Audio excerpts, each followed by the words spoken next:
This is the life that I'm designing, and I think it's something that you can too. One thing I was taught early on in my entrepreneurial career is that if you don't plan your day or if you don't plan your life, then somebody else is going to plan it for you. You might not have the ability to achieve this yet, but if you start thinking about it now and actually designing it, you can grow into it. So that is really the most important thing I think that you understand from this entire conversation that we're going to have here, is that yes, I understand maybe you're just starting your business right now and you don't have the type of results that allow you to quit your job and design your dream day, but you can over time if you start working towards it. And the best way to start working towards that is to decide what you really want and have it in writing, have it concrete, like this is what I want as my dream life. And then you start building it piece by piece by piece. So I think the first thing that you need to think of is location.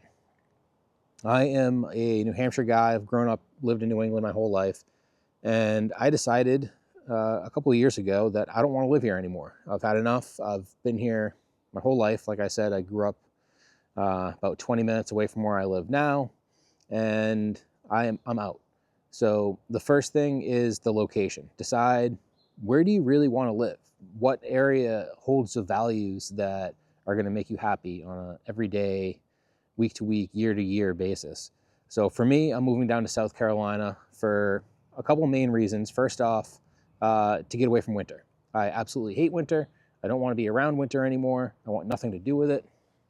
Winter can get lost. So that's the first thing. The Charleston, South Carolina area is going to give me much better weather to be able to play golf, go fishing, do the stuff that I really love to do year round, as opposed to in New Hampshire. I go golfing, I go fishing, but I get like 4 to 5 months a year of good weather for it, and then the rest is all just trash.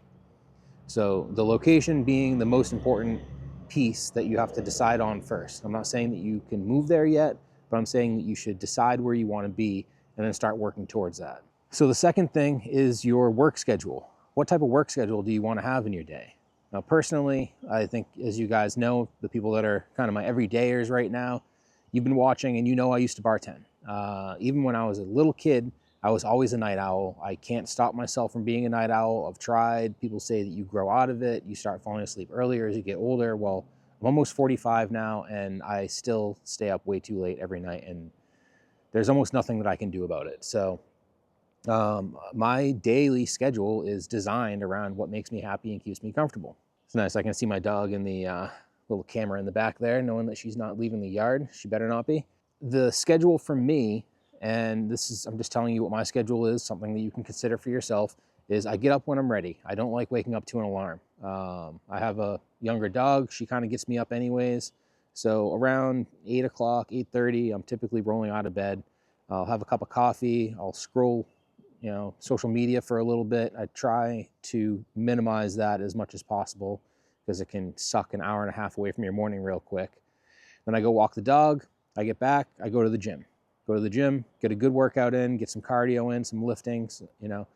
Imperative to your business health, I think, is your personal health. If you feel good, you look good, you're going to achieve more, essentially. So make sure you get some sort of workout in, whatever fits your needs and your life. When I come back, I walk the dog again, and then it's work mode. So that's typically falling around 11 o'clock to 12 o'clock in the afternoon. And then, right now I'm sitting down, I'm shooting these videos, and then I have some other stuff that I want to do after I do all that. The schedule is really important. For me, I'm not very sharp. I don't feel like creative or rearing and ready to go in the morning. I'm just not a morning worker. I'm not a morning person. I prefer to do my workout in the morning, kind of after I wake up a little bit, but I work in the afternoons best, and then also in the evenings. So I save some time in the evenings actually to do some creative brainstorming, looking over analytics, planning out future moves, stuff like that. So I'll work pretty late into the evening sometimes, even designing websites and funnels and stuff like that. I'm really creative. I can do really great work till 10, 11, 12 o'clock at night.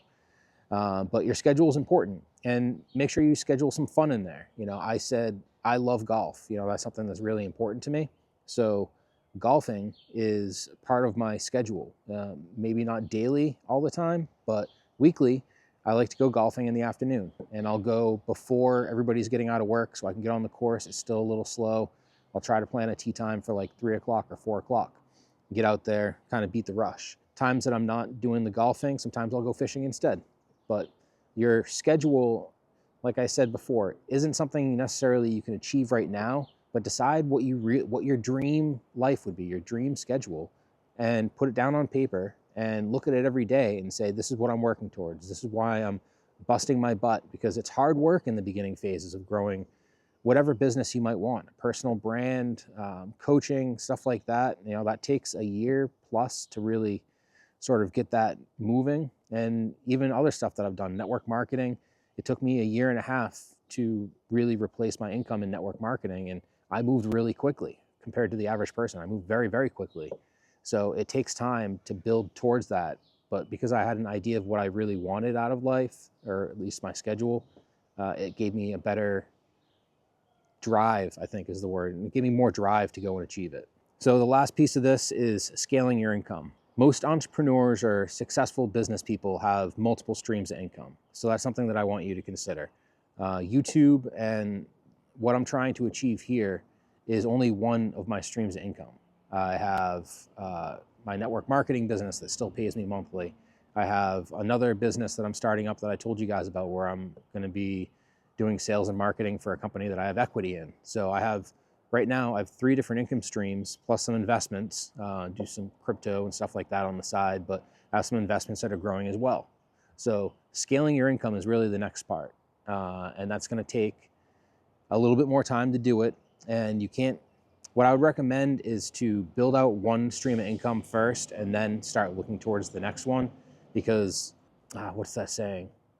The fox that chases 2 rabbits at once ends up with none, something along those lines. So if you are starting a business, trying to start multiple businesses at the same time, it's going to end up most of the time leaving you with nothing. Neither of them are going to work out. So you have to really get laser focused into one business first, and then jump over into a second business once that's established, and you can put a little bit of a team around you to help that business keep growing. What I'm planning on doing with this is, right now it's all me. So I have to shoot these videos, edit these videos, write my scripts, decide what I'm gonna do next, doing the website and all that stuff, getting that stuff together. Whatever courses I'm starting to make, as I'm doing those, that takes time too. But as this grows and I have income coming in, I'm gonna start hiring some people to handle some of the other tasks for me that aren't really specific to me. So the editing and thumbnails will eventually get hired out. It's not something that I want to pay for right now, but once the business is earning enough, then it's worth it to have somebody do that for me as a virtual assistant or something along those lines.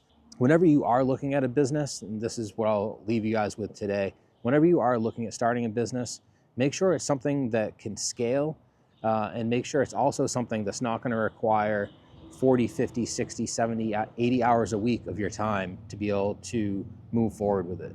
If you're looking at a business and you're the only person that can do the work, then you've basically created a job where you pay yourself. The idea is to create a business that you can scale and slowly remove yourself from a lot of the mundane tasks, so you can just focus on, say it's YouTube, the creative part, the actual shooting of the videos, the coming up with the ideas and the scripts, and then you ship that stuff off and let somebody help you edit that and tweak it and make it, high quality video. That's going to start to buy back your time, and that's going to enable you to be able to keep earning more and more money, but not taking on more and more responsibility. You're going to be sending some of those tasks off to have somebody else help you with, which is really my point in all the businesses that I'm trying to do. I'm not trying to be the number one guy in everything. And that takes me back to my network marketing. I was told in the very beginning of that business when I started, you don't want to be the king, you want to be the kingmaker.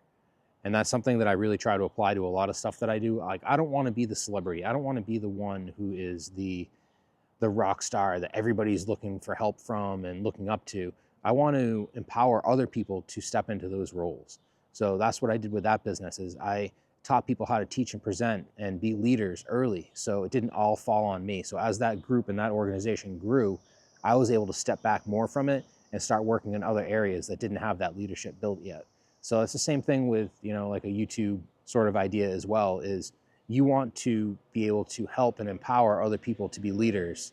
And then, like, say I have a big community, there'll be other people in that community who are also becoming experts as well, that will be giving great answers to some of the questions that people ask, besides it just being me for everything. You know, I want to empower other people to step out of their comfort zone and to be able to answer questions and to help people, because you know, they're also going to have other ideas than I do. And you know, some of those ideas, many of those ideas will probably be better than mine were. With that, you know, we're hanging out outside. I'm going to go play with my dog a little bit, and I hope you guys have a great day, and I'll see you on the next video tomorrow.